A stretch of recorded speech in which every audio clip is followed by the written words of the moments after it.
Um, all right. Well, glad to be here, everyone. Thanks, Victor, for putting this together and inviting me. So I'm going to be talking about making games for the browser, specifically with WebAssembly, which is a technology stack that I've been really excited about and experimenting with all of last year, and for my main work project at Castle also. So the talk is going to be in 3 parts. First, I'm going to be talking about what I work on, which is an app called Castle. And then I'll lead from that into WebAssembly. We used WebAssembly at Castle, and it was successful for getting what we wanted out of it, which was making a web engine for our product. And in that part, I'll talk about what WebAssembly is, where it fits in with the rest of the web, like pipeline, and what the benefits are, and also pros and cons, because it's always trade-offs. And in the last part, I'll do a demo of making a game using WebAssembly from like a starter kit repository that I've put online, and I'll share the URL, and you guys can check it out also. So let's start with that first part, what I work on. So it's an app called Castle. What it is it's partly a tool to make interactive cards, and we'll see what cards are in a moment, and also a platform to share and explore these cards. So you can share your cards with other people, other users on the platform, and you can go explore and see stuff that other people have made. And it's all for mobile, like super focused on mobile first. So what does that actually look like? Like, what are these cards? What does the exploration look like? So here's a quick video of Castle. I'm running through the feed here, and I go find a card made by friendly user, Brother Android. It's like a fireworks thing. All of that is made on mobile, and I'm playing it on the mobile app. And here's another one. It's a game avoiding obstacles, kind of a fast-paced game over here, and we'll see how well I do. And sure enough, don't get that far. And here's yet another one. This one's more of kind of a laid back experience, just flying around with some birds. And this last one is kind of like a meditative take on the classic Breakout game by Dog. So the neat thing about this is you can actually, and that's what I did over here, you can hit view source, and you can go inside and see how things work. As you can see, there's like logic blocks to say what happens when things hit each other. You also have this drawing tool, which is how all of the art in all of the games that you've seen, all of the cards that you've seen got made. Like, there's no import of art from anywhere else. So it's all within this tool and platform, and everything you see there, like, you could make with that app. And you can also find out how other people made what they have on the app. So what does that making look like, right? So here's a quick video of making a very basic Castle card from scratch. I'm just laying out a few walls. These are pre-made objects that come with a card as soon as you start a new one. So I just add some walls around the scene, and then I drop in a dynamic element, which is this bouncing ball. It's got gravity by default, so I take off the gravity, and I add this slingshot feature, which lets me control the ball. So that's cool. How does all of this relate to web? And this is what we've been working on for the past like 3 months. You can now play Castle games on the web. And so this is that same card. And this is me recording it on the web after I got a share link, like after making it, right after doing that in mobile. And here's that same card in a Messenger conversation where I shared it with Brent, who was also on the call. So thanks, Brent. But yeah, like you can make interactive things on your phone, and you can immediately just get a share link and just send it to your friend, and both of you can just play it right in the Messenger embed.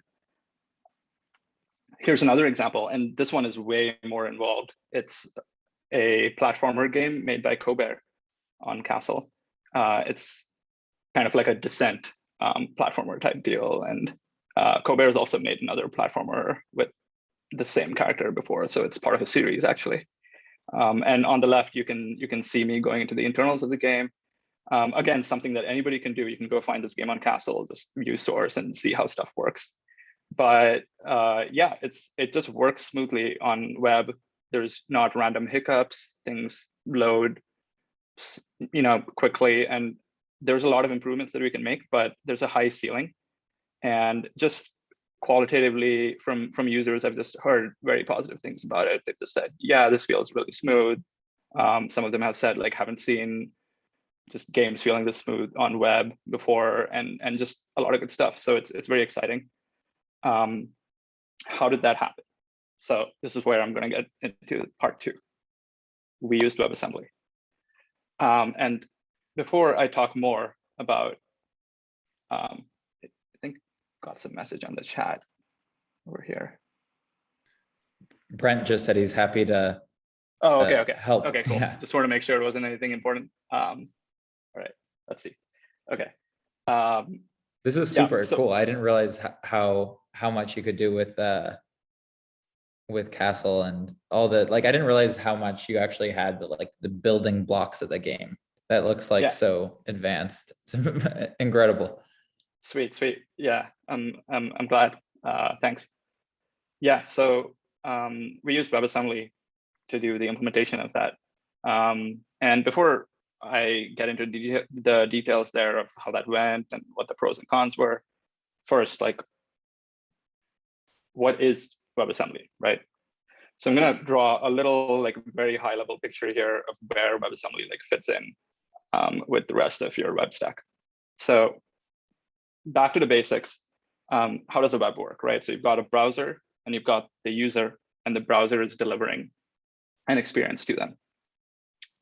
Where does the source material for this experience come from? So you've got a server somewhere off on the network, and the server sends the browser JavaScript, HTML, CSS, and then it shows this experience to the user, right?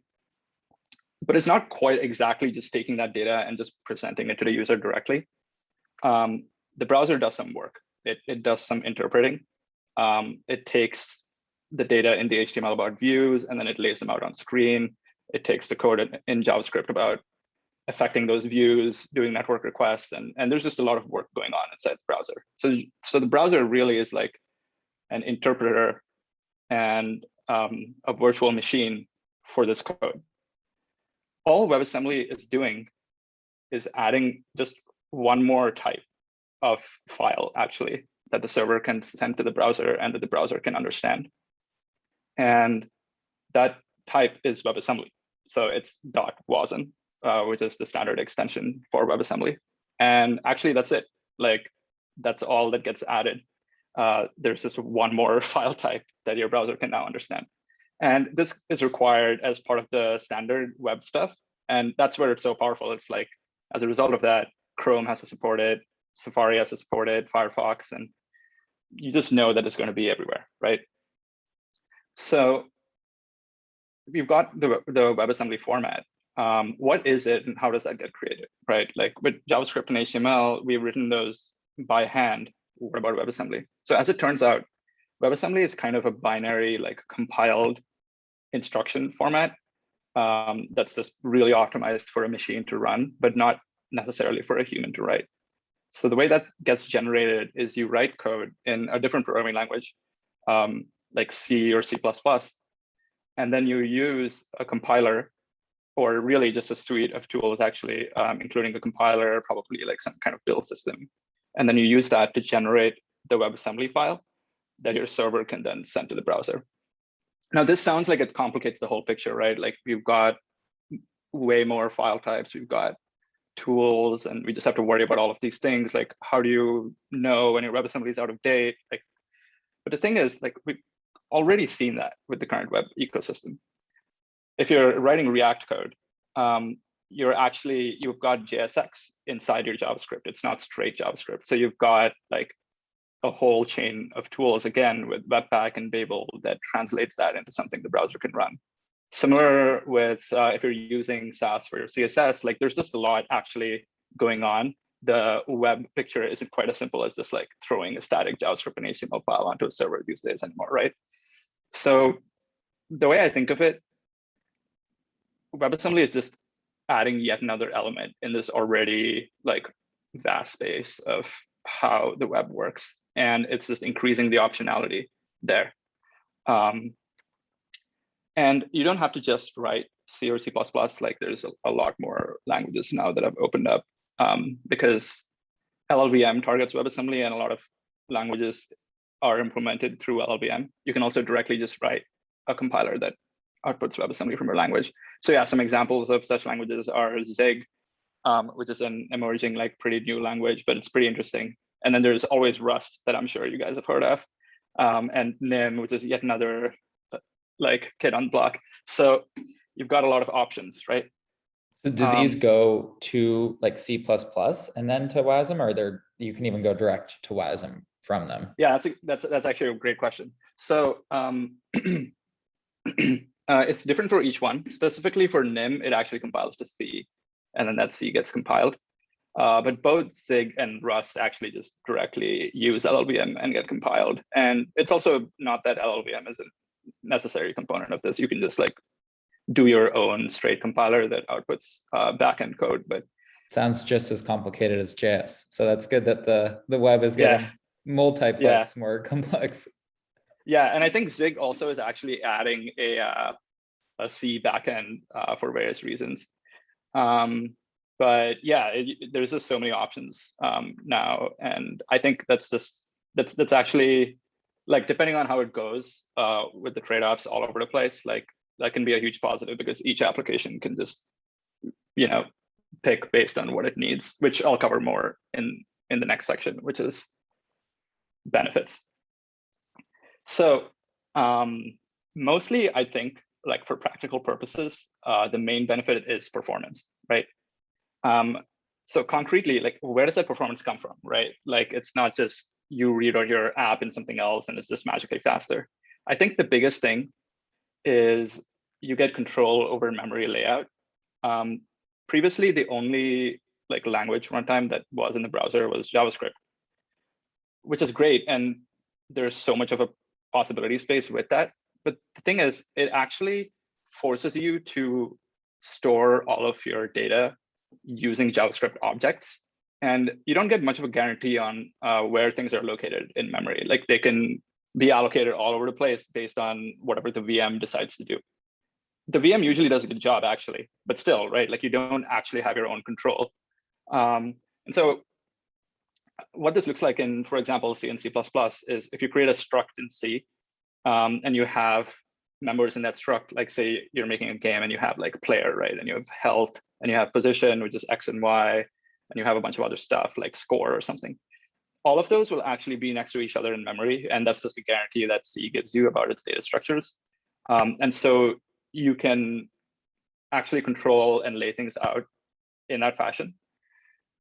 And why is that useful? It turns out, by and large, and especially as of late, the bottleneck in a lot of CPU processing for things like games tends to be like memory fetching. And CPUs are really fast at reading memory that's right next to memory that you just asked for before. This is because of like the cache. And so if you think about your data access patterns and organize things accordingly, like, you actually can get big benefits there. Another thing that's kind of related to this is the garbage collector. With JavaScript, along with the object model, another thing that you're forced to use is the garbage collector, right? And if you just Google it, like, you'll see once folks have written a sizable app in JavaScript and they're working through performance issues, they often actually try to circumvent the garbage collector by doing things like pooling objects. So you just pre-allocate a big array of objects up front, and then when you don't need some object, you don't actually drop it, you put it back into the pool, and then you get it back out of the pool. So you're kind of doing manual memory management over JavaScript, right? And the main issue is just the way that that's designed is kind of this black box tool that just works, and you don't even realize it's working until it turns out that you need to tweak it, but you can't really tweak it. So I think the key thing here is the enforced concept, right? It's like, it's forced upon you. And if you were willing to invest that much energy into doing a better job, it's actually hard to do that in JavaScript. virtual machine. But if you go to WASM approach, you get more of an optionality. But not having garbage collection is also not enforced. Like a language like Go, for example, has garbage collection and it works over WASM. So it's up to you. It just actually gives you a choice to whether you want garbage collection or not. And then there's a couple more things about why things can go a lot faster. One thing is when you use LLVM, LLVM's got a lot of like years of optimization effort going into it. It'll analyze your code and it can look at, for example, the math, like, oh, you're doing these operations, like you're multiplying this by this and then adding it to this. We can actually like factor that out and do some of the math ahead of time. Like there's a lot of clever stuff that it does. Another thing is inlining, like just if you call function A from function B, and it turns out function A is like just a very tiny piece of code, it'll just lift that into B and just include that code inside B so that your CPU doesn't have to like jump somewhere else. Just a lot of little things like that it does that just add up across all of your code. And then yet another thing that the compiler can take advantage of is when you use a statically typed language like C or C++ and compile, the emitted code can just be like, oh yeah, this function accepts an integer. So say you wrote an add function that takes 2 integers. It just knows, okay, you're getting 2 integers. I know they're going to be in 2 registers. I can just run this add CPU instruction on them. And it knows that to be the case. Whereas in a JavaScript function, because it's dynamically typed, it has to account for the case where out of A and B, A could be an integer and B could be a string. And then it actually needs to do a string concatenation operator or something. Even if you actually never do that, like in your code, ever, even if that never happens, it'll have to check, right? That said, just-in-time compilers for JavaScript like usually discover that this is happening and they kind of compile your code on the fly. But through a lot of benchmarking, especially for our use cases, I've found like when you use a statically typed C sort of deal, you're still getting a lot more performance out of it. So I know I'm comparing to JavaScript here, and it's not meant to be a knock on JavaScript. It's more just like the other thing to compare with before WASM happens to be JavaScript in the browser scenario.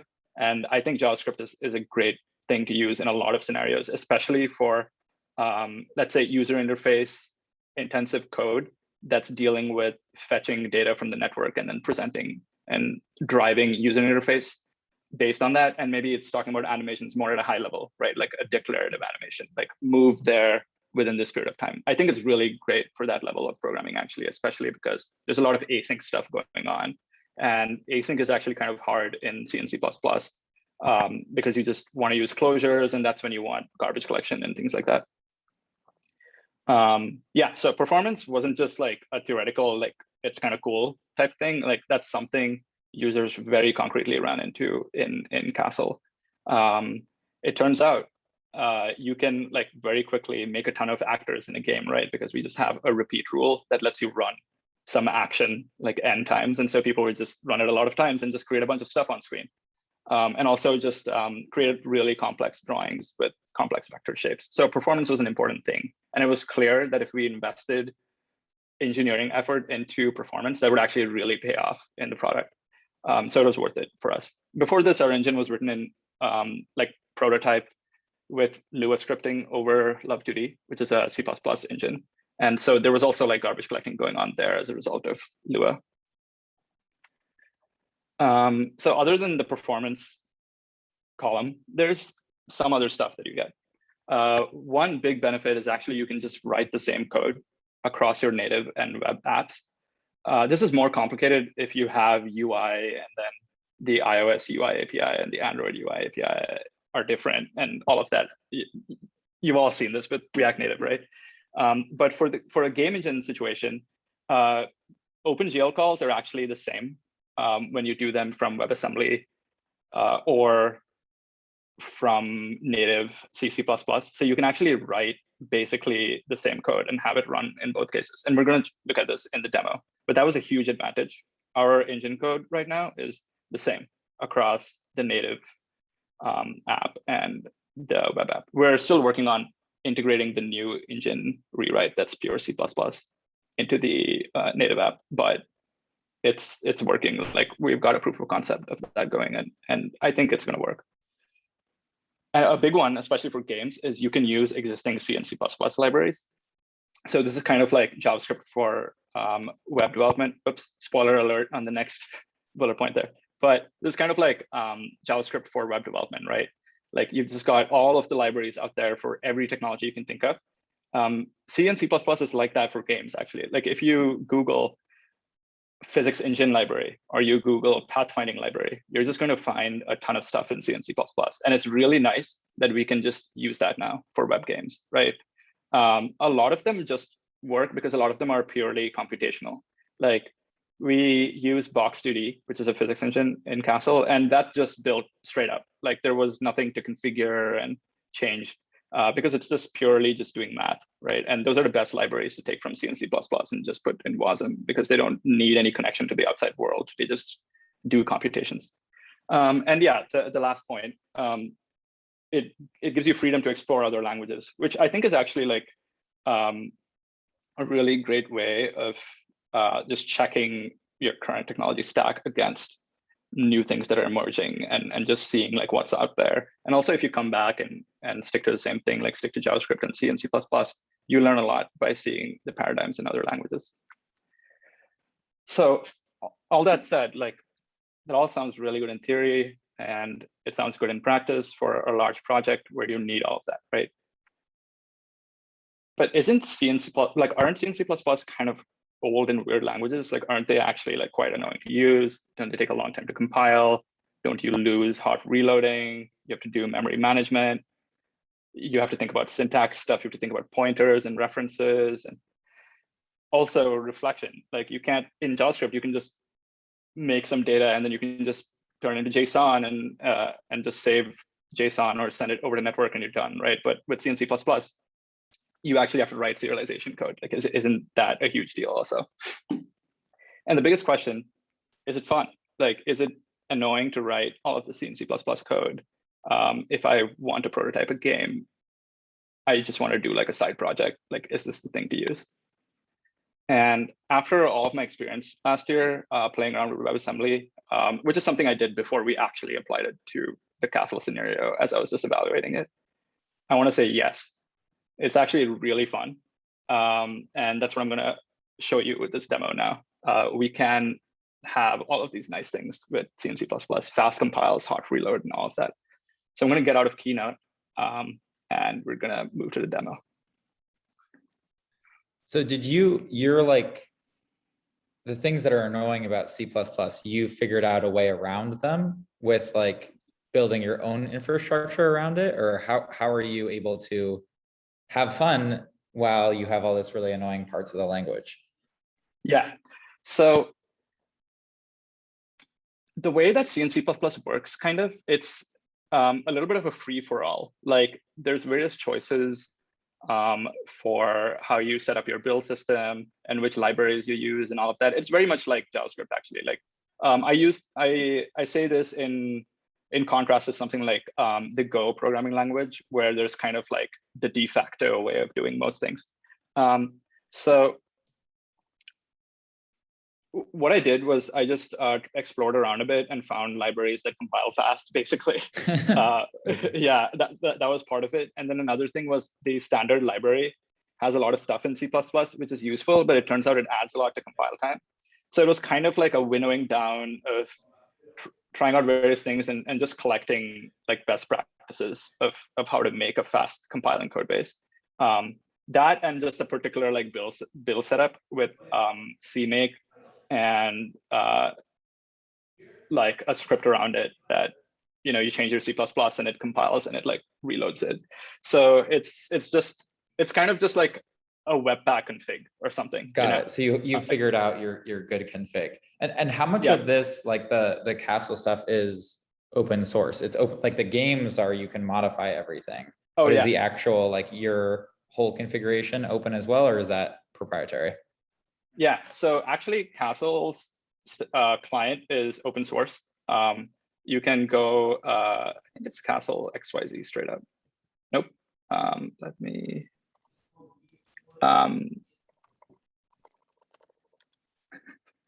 yeah, it's Castle-XYZ, my bad. So yeah, this is our client code, right?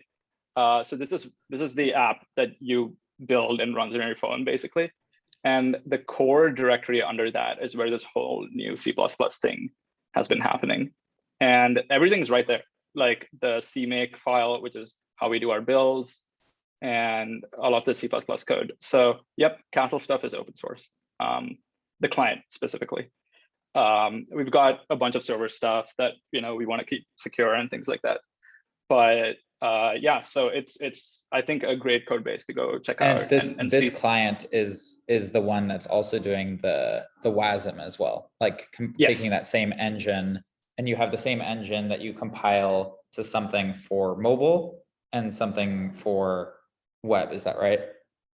That's correct. So the way that it transpired over time, this core directory didn't used to exist, and we had some Lua code, which is in a different repository. Some of it in this one, and then under mobile, this is a React Native app. So here you can see like the JS for the React Native, right, and the Android and iOS parts and things like that. So that's how it used to be. And then recently, the new project that we've been doing is all under this core directory, and it's all the pure C++ of the new engine. And this is the thing that actually gets compiled to WebAssembly, yeah, and then gets served to run. So it's all right there. And the repository that I'm going to be using right now as a starter kit to demonstrate it's called build-club-1 under Nikki 93. Yeah. In this one, I made a couple of different choices from our stack. So in our stack, we use Love2D, which we did so that we just maintain continuity with like the previous way that we did things. Love2D has a C++ core, and we use that C++ core again. But over here, I made choices, as I was saying, to improve build times, right? And so I use this library called raylib, actually, which we're going to see because I'm going to work with it in the demo. But it's like a C game programming library, and just based on going through it and using it, like I think it's got all of the things you need, actually. And so I highly recommend it. The biggest thing about it is that it just compiles really fast, which was the kicker for this one. So let's get started. Let's mess around with that. Yeah. This Zoom thing is actually getting kind of in the way, so I'm gonna put that. Maybe I'll put it over here. That might block the console log, but we'll see. We can't see it, by the way, so you can move it around whenever. Okay, nice. Yeah, so I'll keep it there for now. All right. Yeah, so the way you get started with this is you clone the repository. I should have put a README in there, my bad, but I'll update that very soon. Once you clone the repository, it's got submodules. So you want to do like a recursive clone. You run web init, which downloads and installs a bunch of dependencies. And all of those actually just go straight into the repository. Nothing's global. I've already done that, so it's quick now. And then you run web release to build. So it just built there, right? So I got the build integrated to my text editor. So I'm just going to run the serve command, which is basically like, that's just literally a, this was actually not a great spot. I'm going to put that here, maybe. I wish there was a way to make this a little smaller. Hide floating meeting controls. Okay, I managed to hide it. That's good. You have a question from Shane to show the output.js file. Oh, the output.js file? Yeah. So it's huge. Let's see. It'll be under web release. And there's a bunch of files here, but the actual files that you need are the index.html, index.js, and CSS, which are actually, these are static resources that I'm writing manually just as accompanying files. And then these are the main things. So you've got the build club-1 JS and .wasm. So those are the ones that you generated. Yeah, that I generated. And they're kind of huge right now, especially the .wasm file, because it has debug or profiling symbols actually in it. So it's going to be really big, or kind of big, I guess. But if you remove the profiling symbols, it's a little bit smaller. But yeah, it's actually just those files. And if you just serve them statically, you get the game, right? So the HTTP server is running over here. And the command for that was just the npm HTTP server thing, which just does a static web server. So I'm going to go there. And this is it. This is the game. So all that HTTP server spam was, the way this works is it polls the HTTP server, seeing if there's an update or not.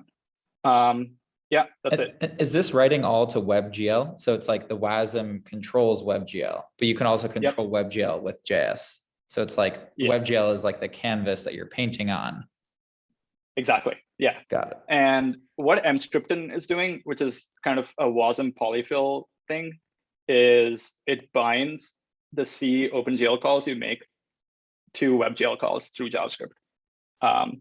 So we're going to do like a real quick draw a rectangle over here. Because you can't call the GL stuff directly through the WASM. Is that what you're saying? Oh, so you actually can. Well, you can't like write JavaScript over here. Like you can't just do like console.log or something, right? Yeah. But mscripton has like a little bit of a macro thing that lets you define like a function that is accessible from C++, but is JavaScript, but calls out to JavaScript. So you can do that.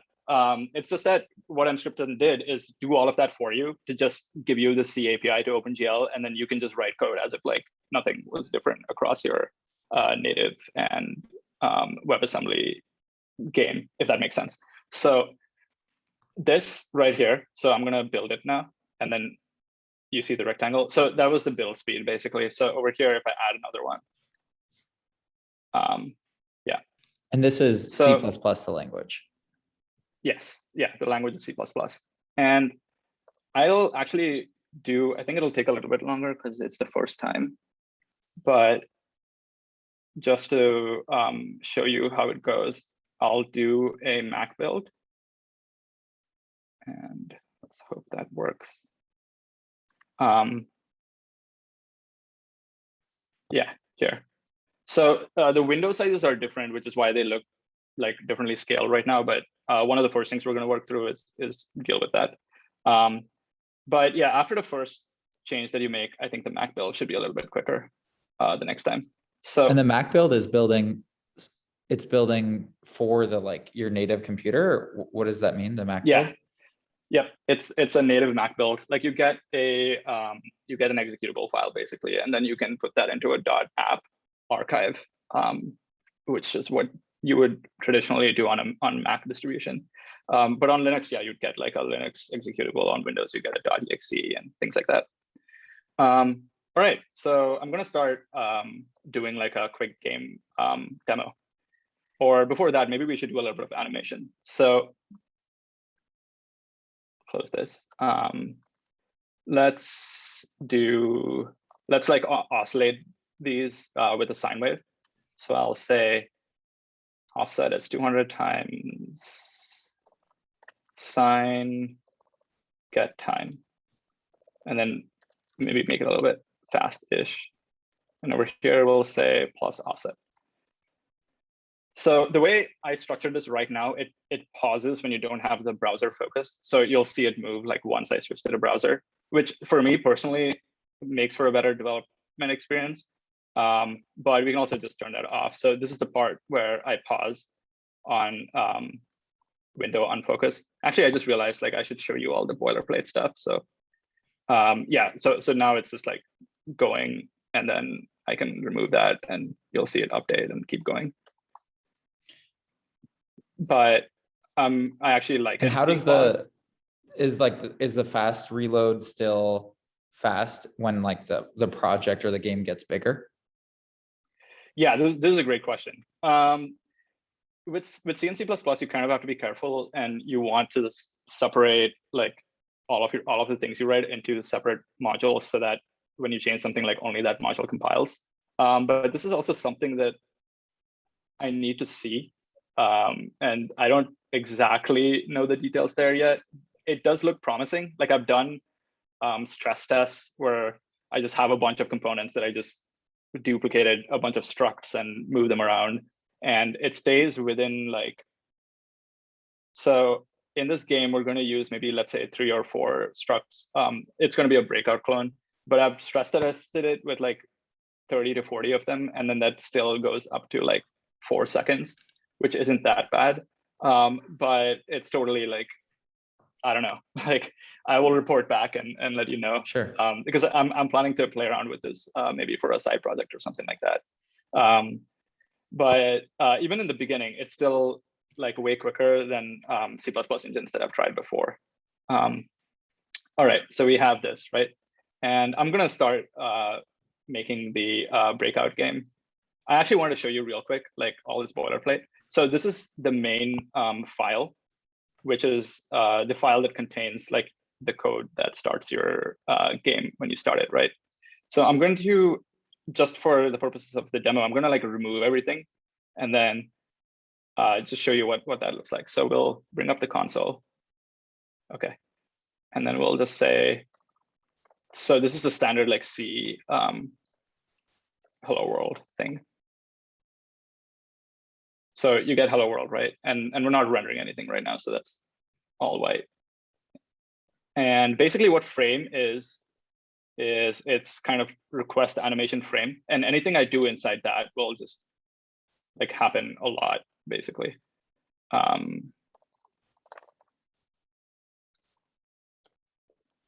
So I don't know if this is a bad idea, but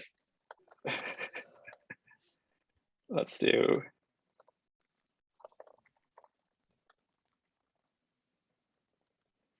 Oh yeah, there it is. Yeah, so I'm going to kill that and come back to it, because I think DevTools gets mad at you if you spam it too much. So so that was a boilerplate basically that I had, where I have an init game function, which is off in the game code, right? And that doesn't do anything.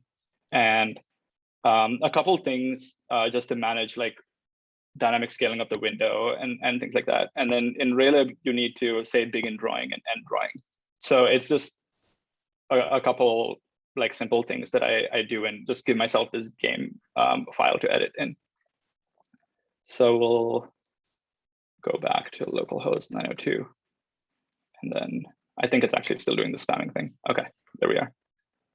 So finally, we're going to start doing our game. So I'm going to make a clone of breakout, which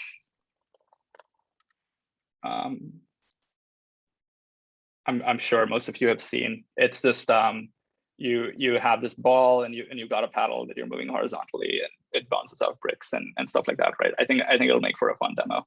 So what we'll do is we'll start off with just a ball position, which is probably the key part of the state, and draw the ball, right? And have it bounce around the screen.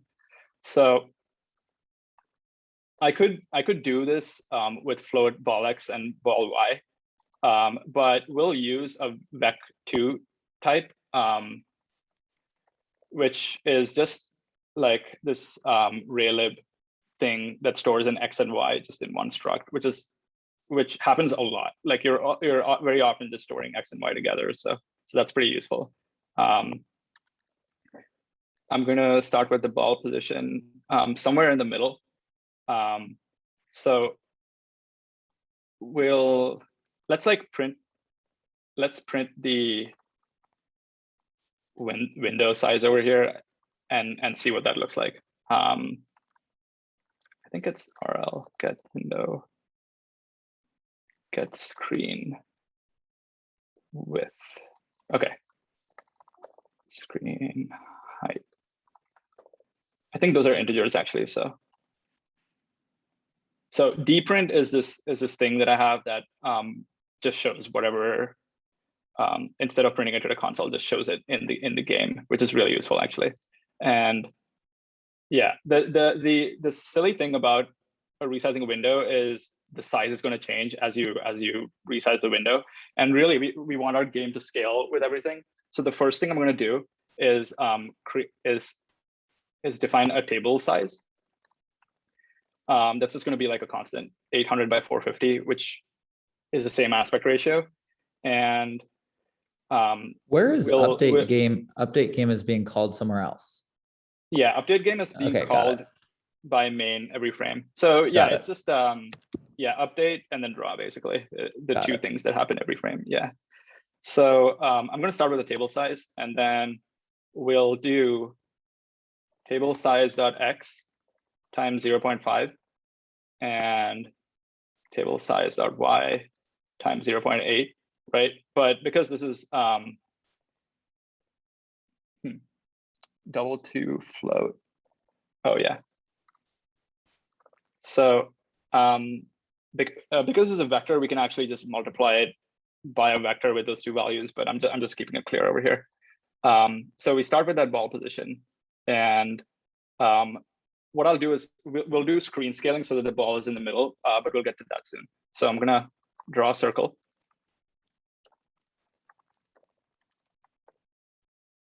Radius, let's go with 10 red. That's probably too small.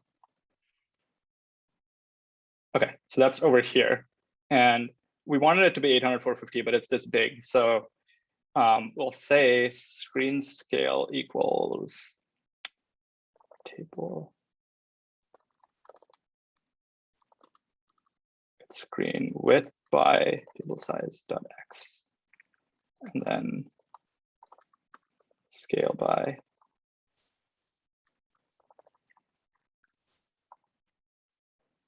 all right. So now we've got the ball in the center, and I think we don't need to debug print that stuff anymore. But obviously the ball is also kind of huge, so maybe I'll go with 10. Yeah, that seems good. All right, so we've got that. We've got our ball position. Let's start off a ball velocity. I'll start with the way this is set up. We've got 0 on the top left. And so let's start the ball moving off in this direction, like towards the top left, which means negative on both x and y. So I'm gonna start with like -80, -80. And all we need to do in update game is ball pos plus equals vel times dt, right? So this is vector multiplication and, excuse me, addition over here. And is there some guarantee around like how frequently that update is called? Is it like a 60 frames per second kind of thing?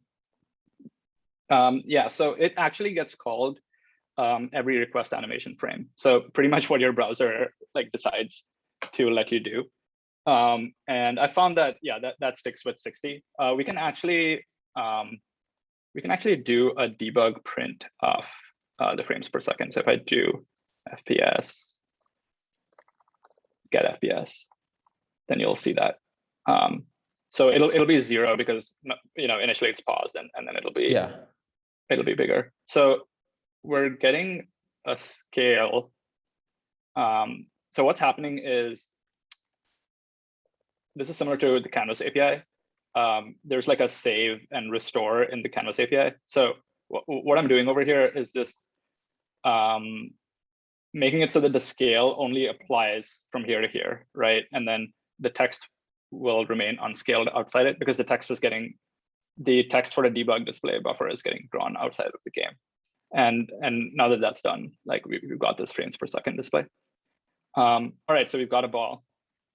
And I wanted to show hot reload, right? And that's where this is all going to get fun. So if I change something about the ball, right? Like let's say I change this to blue, and then I build, like you'll see the ball starts back here, right? And then so I change that to yellow, and you'll see like it's back, right? So how do we get hot reload?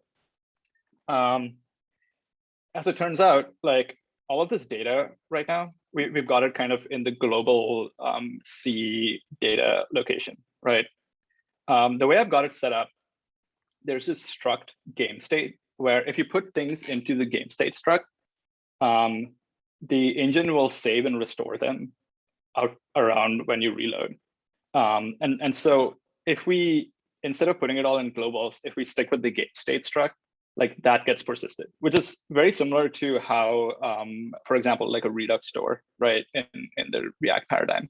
And I kind of prefer this method of having a clear allow list of what's getting serialized and then reloaded when you have hot reload, instead of just saving your memory across reloads, because sometimes that gets out of hand. Like your app gets into a state and you just have no idea what's going on. So we'll start moving things into the game state struct. And the other thing about this is this reflection system that's also in this code base that lets you define what I'm calling props, which are reflectable things in C++. And that's what lets the system know that this exists, basically. So we're gonna move the ball position into game state instead of keeping it outside, which means a few things. So first, we're gonna have to pull this table size thing out. Table size is kind of just a constant, so I'm just going to keep it outside of the game state. But let's start doing ball position and all that. So I'll move this here. And also this, so prop.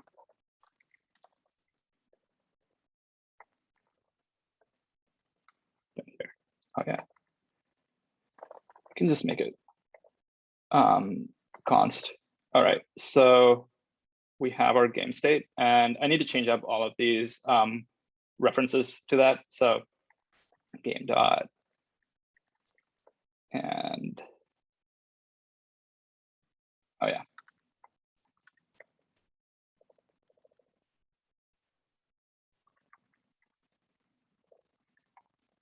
And once we do that, there's one more thing we have to do. Like you won't see the hot reload yet. It changes to red.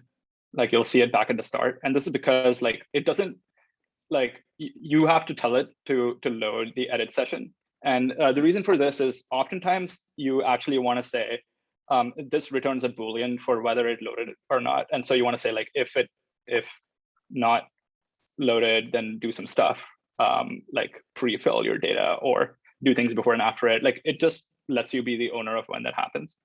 Okay, but now that we have this, okay, in this case, you notice that the ball didn't move back, right?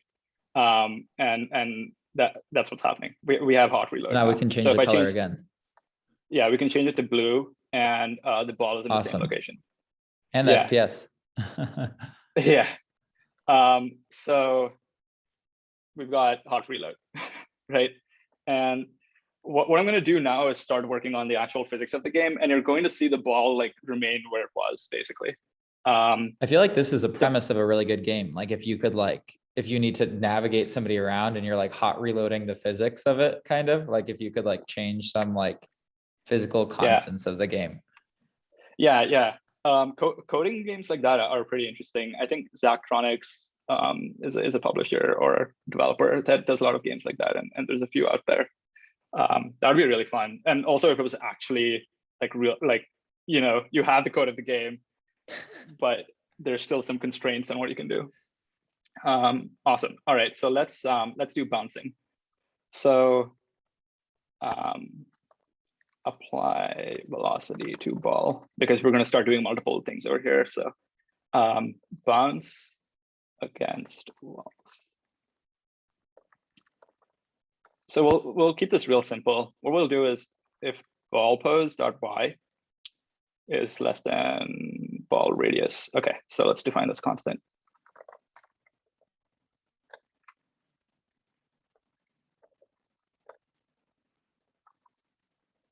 So that would mean that the ball is closer to the top edge than its own radius, which means it's hit the top, right? We'll just invert the y speed.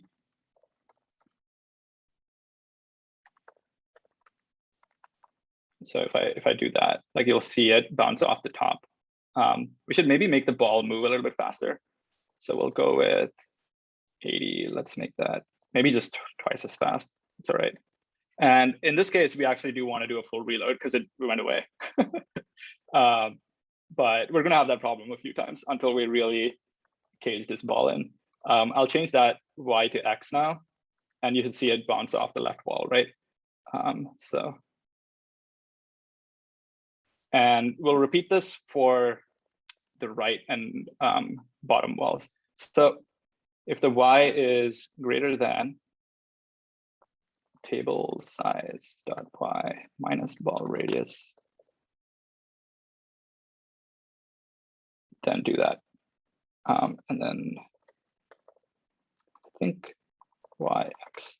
There's technically, I think there's another thing that we should maybe do just for good measure in the game, which is when it hits the wall, you'll see it like slightly be outside for a little bit. And I think we should actually just pull it in.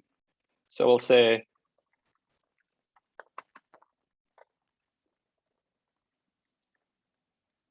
and in this case, it's table size dot y. Yeah, I mean, if it breaks the inequality, then just make it satisfy the equality. So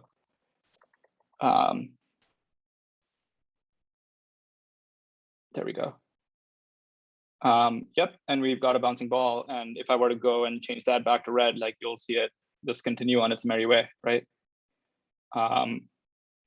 So the next step for our breakout clone is to make a paddle. Also, I'm kind of just like, at this point, I'm just going with this and continuing. So if you guys have requests or questions or anything, or also if this is just like going over time, let me know. Because this is cool. fun. I so think, I could people can drop whenever. Okay, cool. Yeah, well, if anyone drops, thank you for coming by. It was great. It's great having you. Yeah, so we'll continue over here. Gonna add a paddle. So in our game state, let's add a paddle x, because the paddle is going to be constrained on y, and I actually want the y to just be a constant that I can configure whenever I want. So I'll only store the x, and we'll start off the x with size.x, so that it's in the middle. And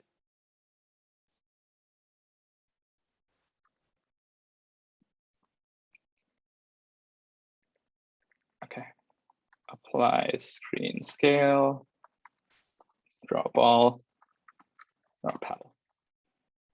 So we'll do a draw rectangle,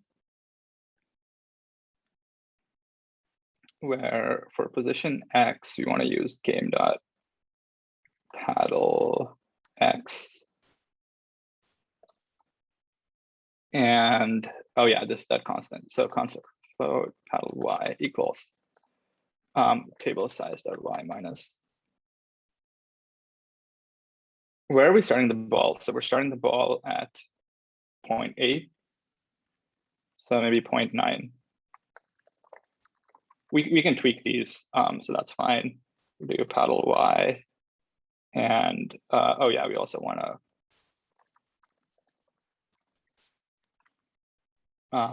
So the ball is 10. So we'll make the paddle like maybe a little bit thicker than the ball, and then 5 times as wide as it is thick. So paddle size dot x, paddle size dot y. Oh yeah, I just remembered one little thing over here. We'll make it yellow. I think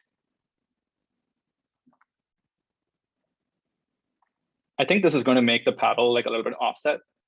I don't know if you can tell, but yeah, because it's not exactly the left is in the middle, right?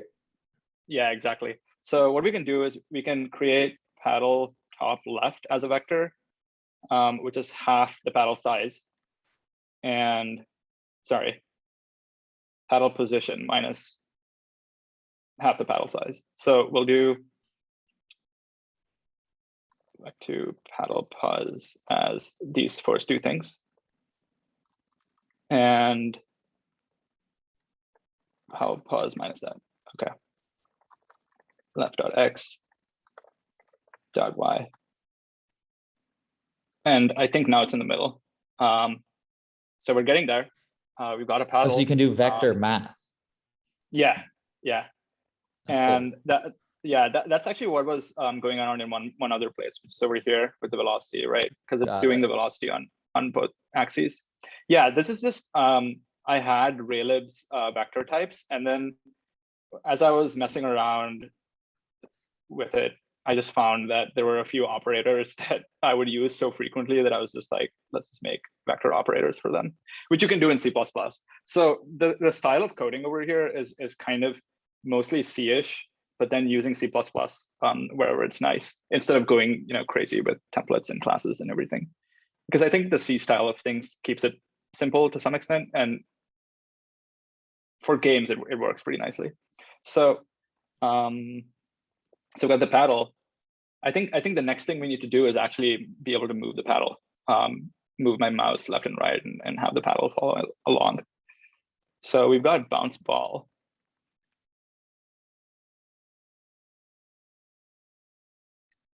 I'm unclear on whether we want to do the bounce before or after the velocity and before or after the paddle position and everything. I think the paddle position should be updated immediately because you want to use the latest user input, right? So let's just do that. So paddle x equals. They're all going to run with each loop, though. Is that right? Like you're going to do the paddle and the bouncing all. Yeah. Everything happens with every loop. It's just kind of like a little bit of there's going to be like one frame of lag, basically. Got it. Yeah, if you were to use the old paddle position for the paddle Got and it. ball collision check, Yeah. which usually you wouldn't notice, but so we've got paddle x.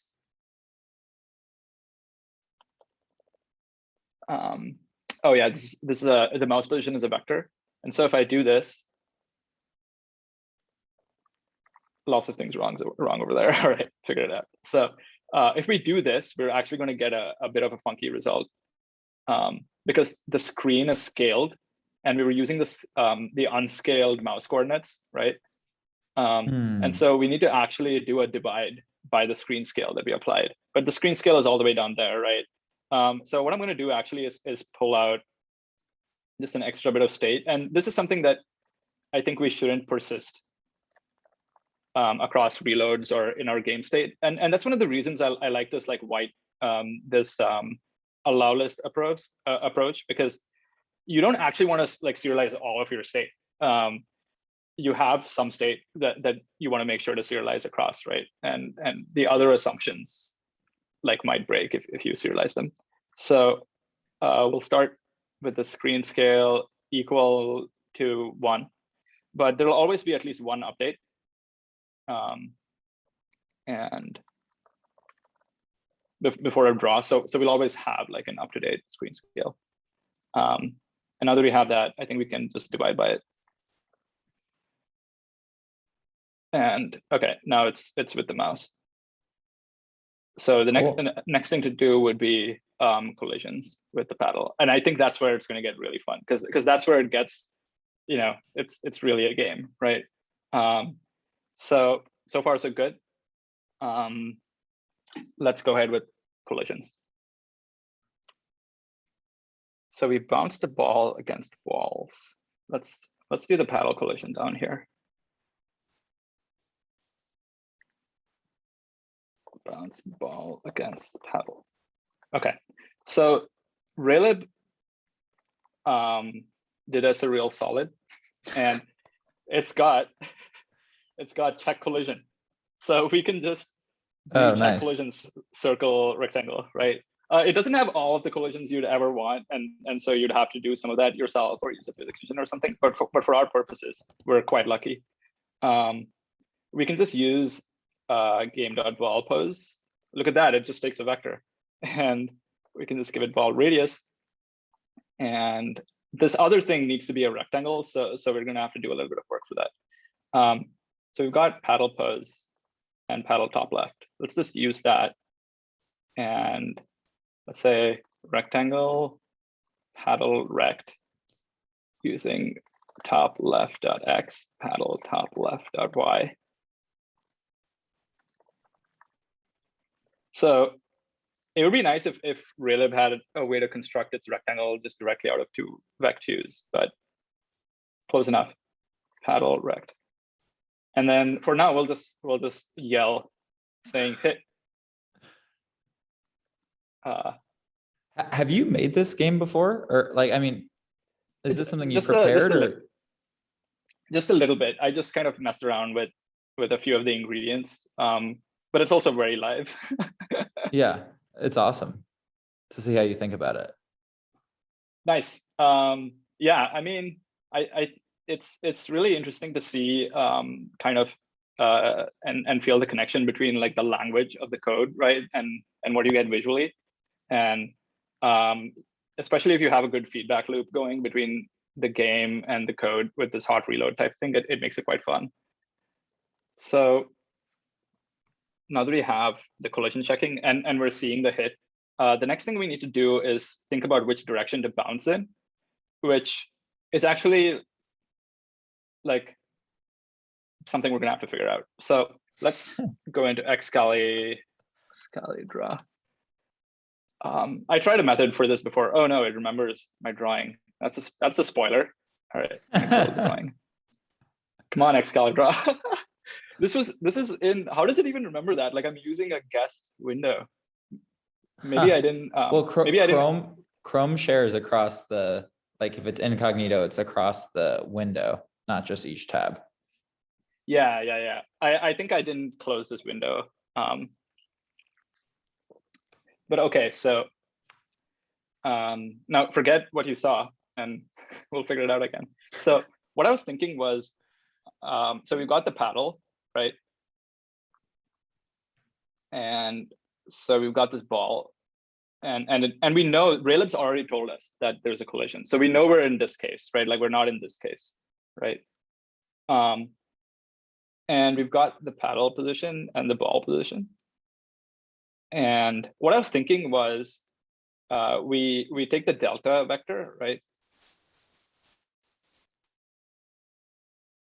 And we just try to see like if it's far enough along X, then we'll assume like it hit on the X wall, like on the vertical wall, which means the bounce is along X.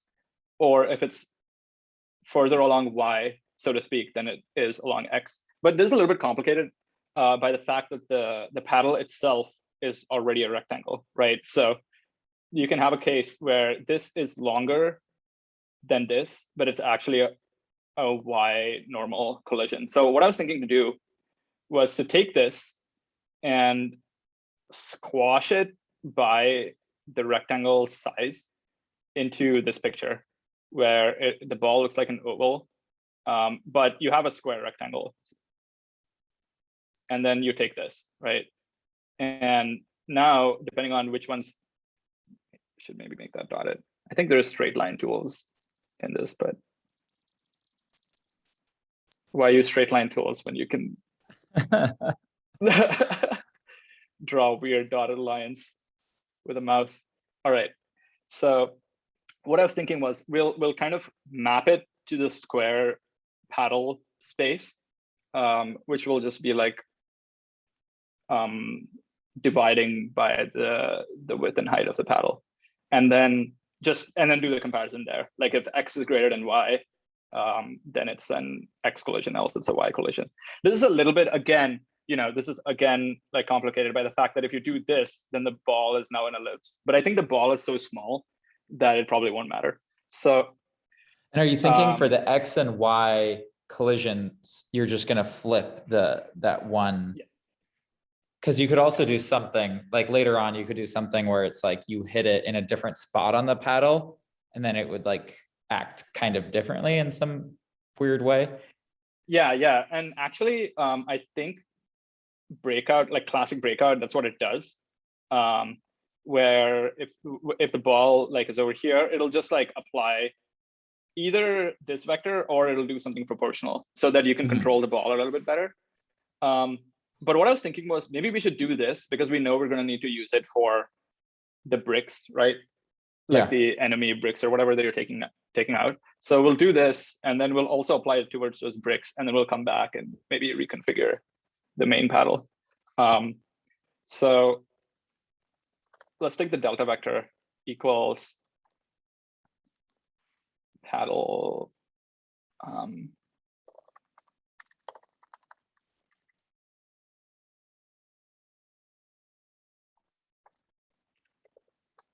and delta by equals. So I could just do the division in this expression, but just keeping things a little bit clearer. We'll just divide it by paddle size, and then if abs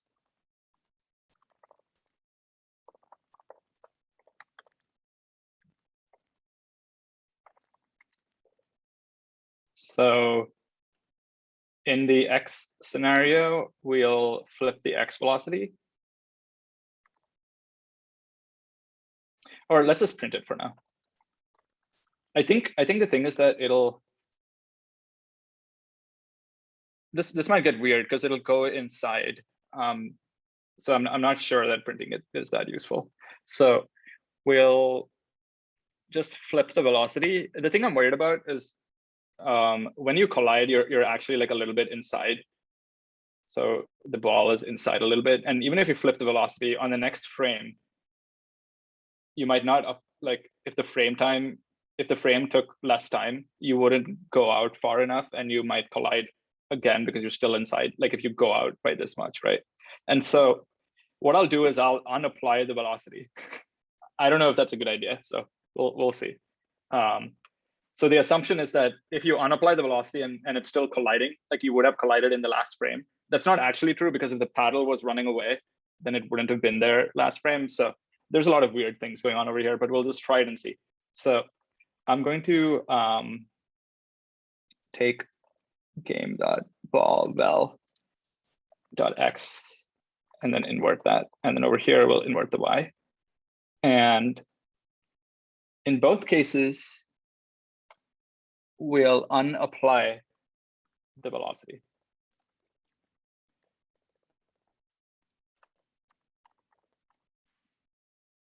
All right, moment of truth. Oh. Wait, what? Did I print the hit? Oh, I think it was compiling. What even happened? All right, I don't know what happened. Okay, wow. Cool. So unapplying the velocity, you mean like unapplying the change in position that you got? Yes. You're not going to let it be inside, basically. Yeah, that's the idea, because I think I did it a bit defensively, so we didn't see it actually happen. But I was concerned that if it actually went into the ball and it stayed there, right, for that frame, the next frame, the bounce velocity wouldn't sufficiently move it back out. Like it could potentially not sufficiently move it back out, and you'd have a collision again in the next frame, right? There's also another case. Did you just get that collision by moving it over? Yeah, really quickly? I got another Cool. case where the paddle is the one that did so much of a motion that it like went onto the ball. So there's like a bunch of different cases. But we'll stick with the simple thing for now, and then we'll start like maybe doing some bricks. So we can keep going with this. There's a few options actually. There's some other things that we can do. I was thinking just for time, we could also let's do the bricks. Yeah, because there's a few like one of the other things we could try is like render in 3D. We can also do a little bit of try to draw to the DOM from WebAssembly. So like create UI DOM elements. But I'm gonna do bricks because that's fun. So what we'll do is we'll have struct brick. And we'll say for each brick, it's got a position, and we'll keep the brick size a constant for now, and we'll only have position.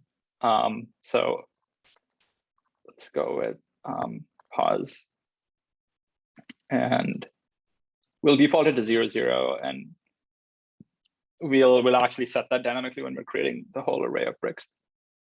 I think that's fine for now. And I have this type called seek, which is like a sequence of things. I was thinking about renaming it to array, which I should have done right before this talk. But we just need a bunch of bricks. So we're going to do a seek of bricks, which is it's a growable array type. It's like std vector in C++. I actually got it. I actually found it in some other code base and used it because it compiles a lot quicker than vector, and it has some other small advantages. Like you can add an extra parameter to say I want to allocate space for 8 bricks like inline in this struct, and so it never has to do a heap allocation. But all of that doesn't really matter that much right now, so we're going to stick with this. So we've got a seek of bricks, right? What we'll do is if it didn't load the edit session, then we'll fill out the bricks, and then we'll do one reload so that we get the bricks in. Let's see. So the paddle is this big. For the bricks, let's go a little bit different. So back to brick size is a little bit thicker,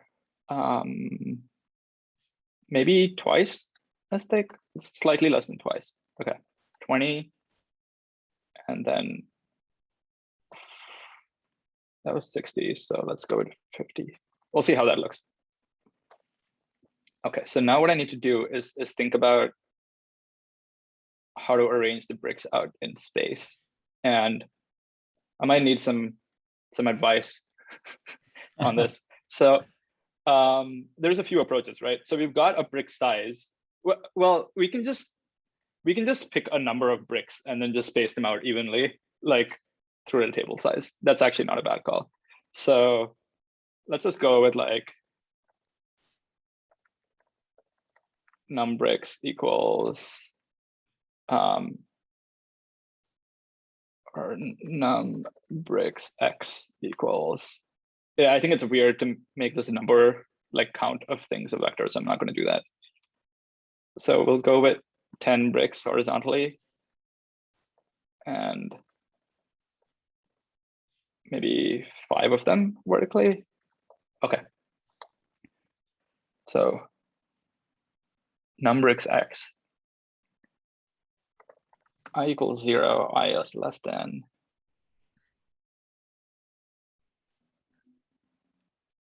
got number of bricks. I is less than num bricks. Plus I. Yeah, I think x increment equals, and this is a little bit tricky, but I think it's actually the width divided by num bricks x plus 1. Like I don't think it's because the number of bricks is like each brick is a divider between the spacing between the bricks, and the number of spacings is actually the number of bricks plus 1, right? Yeah. So we have the increment, and then what we need to do is this x equals x increment times I plus 1. So we could have iterated from 1 to less than equals, but it's cool. All right.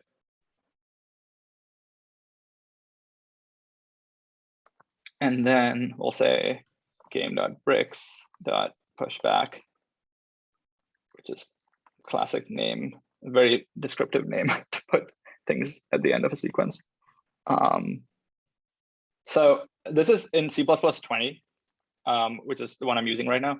You can do this actually. You can name which fields you want to initialize, which is really, really handy. So we're gonna go with pos x, and then I'm just gonna like pick a y for now, just to make sure that part worked. Cool. Go with 60 maybe. And that's nice, but we have to maybe render things. So we'll say draw bricks over here, or draw at the bottom. So the order here like does matter. It's things that are drawn after get drawn on top of things, but generally things don't overlap in this game. So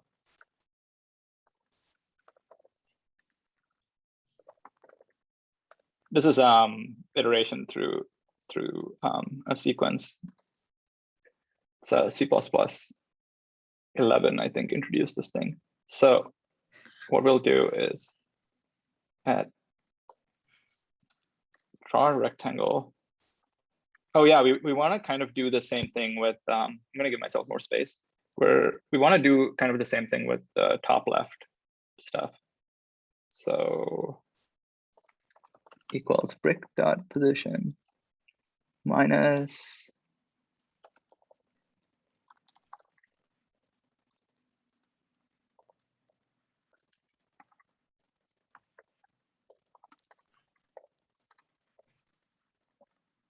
running out of colors now. So go to blue. Okay, lo and behold. I think we need to restart the game. Oh, Wow. whoa, okay. Cool. They're That was there. good. Nice. So now whenever a ball collides with a brick, we want to invert the motion, which is similar to what we did with the paddle, and also destroy that brick, right? So this is going to get fun. And this is where you start seeing like, okay, we've got a little bit of common code. Like, how do we do that commonality? And there's a few ways that gets approached in games. There's what's called entity component systems, which we can try to do. But for now, I'm just going to actually copy paste it.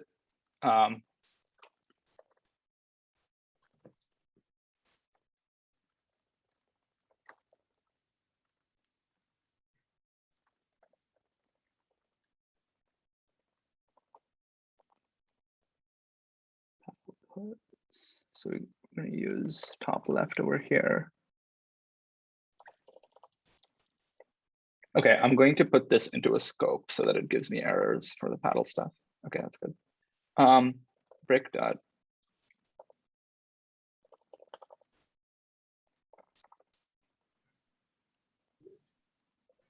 What did that scope do that you said you put into a scope so that what happens? Oh yeah, sorry, I should have explained that better. So there's these variables, right? Like paddle pose and paddle top left. Yeah. I copy pasted and I had those same variables down here. And I kind of wanted to change the variables so that they refer to brick stuff. And by putting it all into another scope, Then it's not leaking they're out. not, they don't leak out anymore and they're not visible here. So it just gave me errors. But that said, we've still got paddle stuff. So, so let's see. It's mostly just paddle size, I think. So paddle size becomes brick size. And then this rect should be called brick rect, or honestly, I'm just going to call it rect because it's so local. All right. And we want to delete the brick too, but we'll, yeah, okay, so it did bounce against the brick over there. I have that bug a lot where I just overlap the ball. Maybe that should be the game. Like that's part of the game. You want to like, hold the ball. Catch the ball. Yeah. Yeah. It's like, you know, it's a glitch that you can exploit. All right, so that's fun. All right, so I need to remove the brick now from the array. I'm a little bit, so the thing that's tricky over here, and this is why you start like thinking about using entity component systems and everything, is you're iterating through an array, right? And you want to remove something from the array while you're iterating, and that's often like, it's a little bit scary. Could you say that like could you mark it as not valid rather than remove it? Yeah, that's a good idea. So we could have a field in bricks and then we mark it. We could just have a local data structure to just have like a list of brick indexes, you know, that are not valid anymore. There's also this thing, and let me know if you guys think we should do this, but in C++, you can iterate through something. Wow, look at this, right? You can iterate through something that's iterable, and you can call like a lambda function on each element and do whatever you want. And then in the end, you return true or false based on like whether you want to remove it or not. and it just does the right thing. So what it does internally is like shift everything up as it encounters things to remove. So we can do that if so what that looks like is arrays remove if. So it looks like this: game.bricks arrays.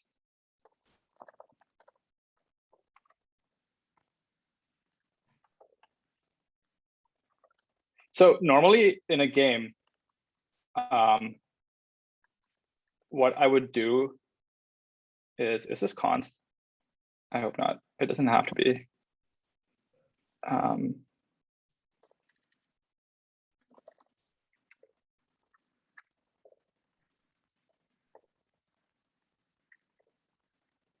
Okay.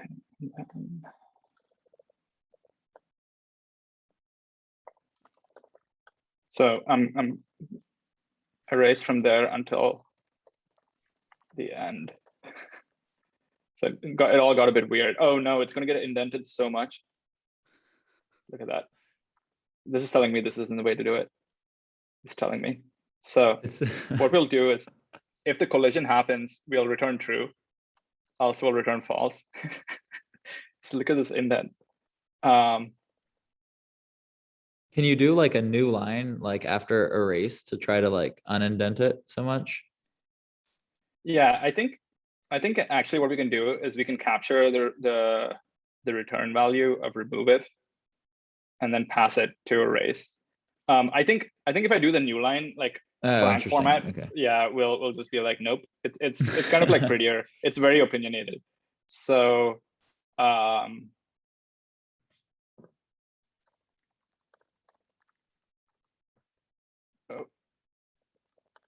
okay. Still kind of weird, but Looks like it yeah, works. so yeah, it kind of works. So but yeah, this is the reason I use like an entity system, which is a library that lets you add and remove stuff and just do all of this without needing to manage the data structures yourself. But I think, and is that entity system like also some sort of C++ library? Yeah, I use this Wow. one called, okay, yeah. So I use this one Working. called ENTT. And yeah, it's a C++ library, but it's something that I've been interested in for a while, just like how to organize entities in games, and so I've played around with a lot. And I found that ENTT is pretty good. And ENTT is part of this code base, so we can totally like change our code to use that. But yeah, so we've got breakout. It's working and you can't lose. Yeah, and also you can actually reload in the middle of the game. So let's go to blue and switch. We'll swap the colors. We'll pull a switcheroo on this ball. It's going to be confused. We'll swap the paddle to blue and the bricks to yellow. Okay, the paddle reset because the mouse position is Got 0, it. but we can make that a little bit better. But yeah, I mean, so you see that the state of the sequence was preserved, right? Which is one of the things in that serialization and reflection system.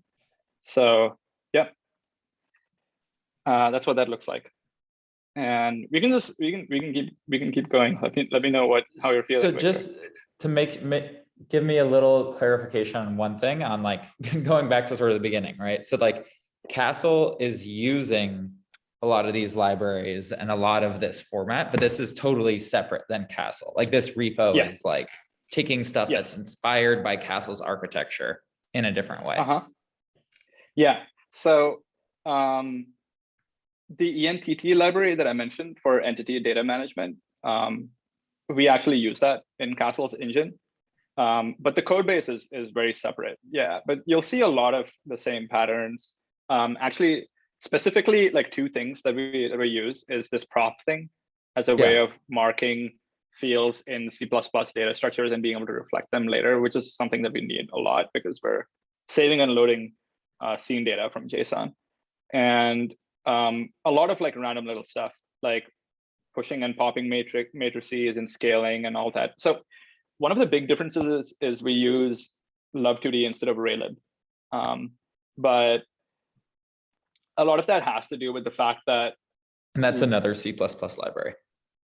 yeah, so Love2D is actually an engine that's in C++, but that you code on top of with Lua. So it's kind of Node.js in that sense, where Node.js is in C++. But when you use Node.js, you think you're just using JavaScript, right? So Love2D is a program that you can download, and you just write Lua to write your game, right? But internally, it's doing C++ to let functions that you call like draw actually show stuff on screen. So it's a native engine. Cool. And due to a lot of like legacy stuff with how we've been prototyping the engine, we were using Love2D already.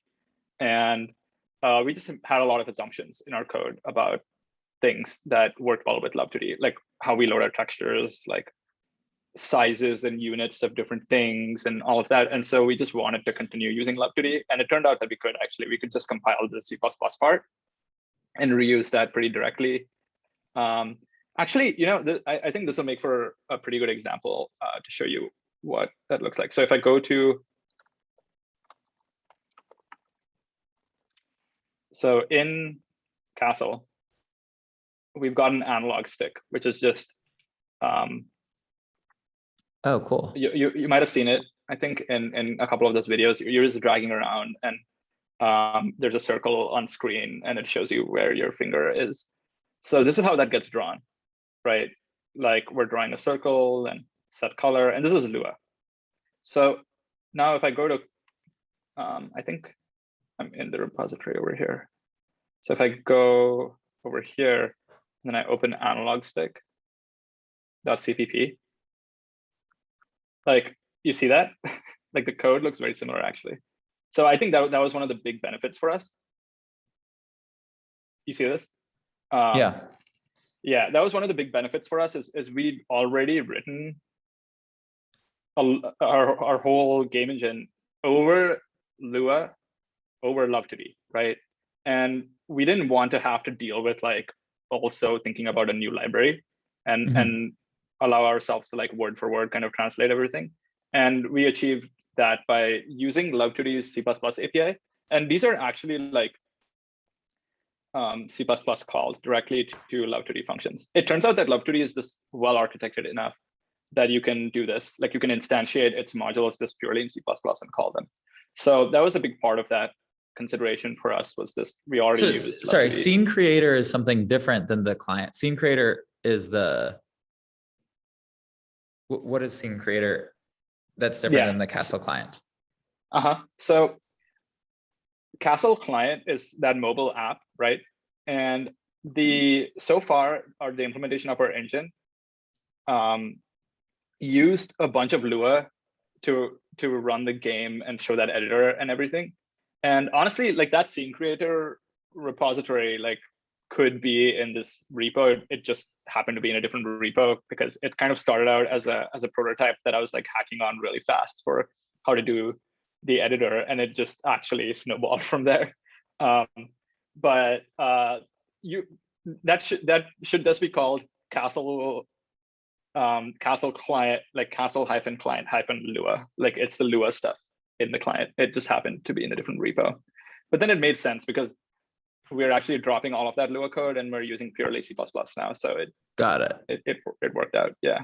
And so going back to the like compiling to different things. So it's like this core thing will compile to WASM for the web. And then for iOS, is it to Objective-C, or does that run C natively, and the same for Android?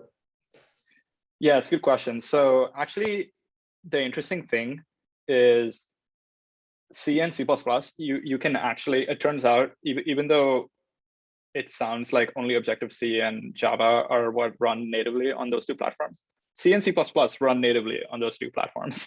Like SQLite, for example, right? When core data, or whatever it's called, I forget what it's called, the core storage something API that Apple uses SQLite internally. And they just compile SQLite from C and use that, right? So you can actually open Xcode and you can type in a C or C++ file along with your Objective-C code, and you can call that from Objective-C. and it'll work on iOS. On Android, because you have to call it from Java, you have to do some JNI stuff, and it's a little bit like it's not as neat, but it works. And so that's what we do. We have the engine. Specifically, what happens is the CMake thing in our engine like builds out a library in the mobile case. Like in Android, we create a shared library, and on iOS, we create a static library. And so you get like a .so and .lib, like .a file. And then we link those libraries into our mobile projects. So from the perspective of our mobile project, our engine is just a library that it's using, if that makes sense. And that's how like our whole build system works out. Sweet. Yeah. We have we're gonna have a new interview question at Luma now. It'll be implement a breakout game in C++ in an hour. And I think you'll be the only person who can do it.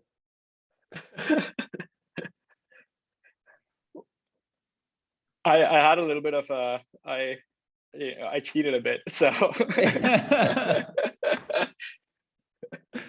still very I brought my own computer. I tried it before. I had friends helping me. Yeah. How's everyone doing? Still got like I think 6 people on the call. Luca is here. Brent, Jan, and I'm gonna wrap up relatively soon to grab some dinner, but do you have any last maybe you can talk a little bit about like where this is going with this project and with Castle, and maybe if they're going to be merged together, or what you're thinking about for the future. Yeah, so this project, like where this is coming from is last year I took a break from working on Castle a little bit while we were like incorporating a new company, and my visa was under the old company, and so I was still like working at Expo. And during that time, I was working on Expo and kind of discovered and got into all this WebAssembly C++ stuff and just playing around with it and like, how does this work? Is this reasonable to use right now, and things like that. And I just collected like a bunch of snippets of code basically that were useful in WebAssembly, and that's what this repo contains right now, is just a bunch of those snippets that I've collected. And I started like, once I got back to working on Castle, I started discussing with the team about, okay, I think it's actually reasonable to rewrite our engine in WebAssembly and target web. Like, I feel like that's something that makes sense to do. And the rest of the team, was on board, also largely because web is just such a huge like value add to the engine, right? And so we were all just like, okay, we're gonna have to rewrite a lot of our stuff, but we're already hitting performance issues, right? And we want to improve that. So doing a rewrite is nice. Plus, if we get web, like that's huge. So that was worth it. And we spent this time rewriting it in WebAssembly.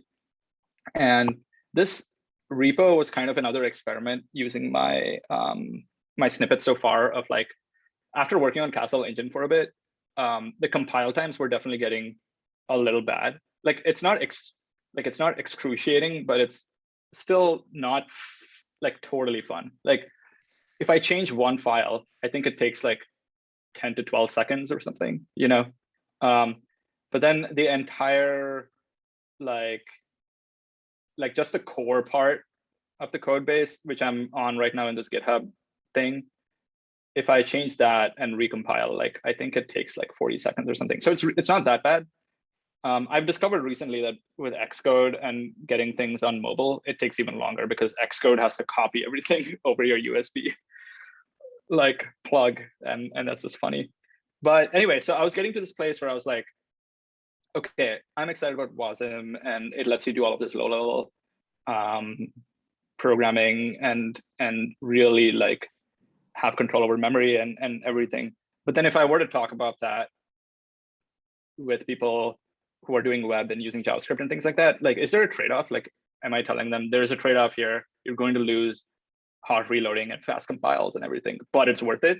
Or actually, like, can I say, you can actually still just have somewhat fast compiles and have a hot reload. And so it was just kind of that journey that I went on of like, can we have C++ and still like have nice things, you know? That was a question. And after I did a bunch of like the web coding on Castle, like I was so deep in the zone with Castle work that I just like took a little bit of a break from that and tried messing about with things on the side here and just collected onto this repo. So kind of a long drawn out answer, but this was mostly a retrospective on how things went so far. And in terms of the future, I think really excited to this code base right now is mostly for the web on Castle, right? To integrate that into our native engine and get our native engine performance better and our editor performance better. That's the current project that's underway. And with this other repo that I have, I've kind of just put it in this place of I've got like a few buddies that I'm talking to online where I keep talking to them about WebAssembly and things like that. And they've been asking me like, oh, you say you've got this like fast compiles and reflection and everything. Like we want to see that. Like, do you have a repo to show us? And so that's come out of this. And Luca actually is someone that I've been trying to get into like C programming and graphics stuff. And so I was like, I'll make you a starter kit repo so that you can just check it out and start making things on it. So it's kind of just like a, you know, like fun open source on the side repo. And so side the effect Castle exploration client kind of thing. now, just to catch up to like what things are happening, like what's live. So the Castle client today, is that using the new core? Or is that using the old engine? So the Castle client on the App Store right now is actually using the old engine still. Okay. We haven't finished the project of doing that switch to the new engine. But that project is like well underway. And the web engine is using the new core thing. And so we're in the middle of this transition. We're kind of in part 2 of the transition, basically. Part 1 was get to parity on playing games and running them on the web. And part 2 is like get to parity on using it in the editor. Yeah. Awesome. Well, thank you so much. This has been really, really fun. And I learned way more than I could have imagined. So thanks, Nick. This is a so glad great to hear start that. for Build Club. Thanks, everybody. Talk to y'all later. Have a good evening.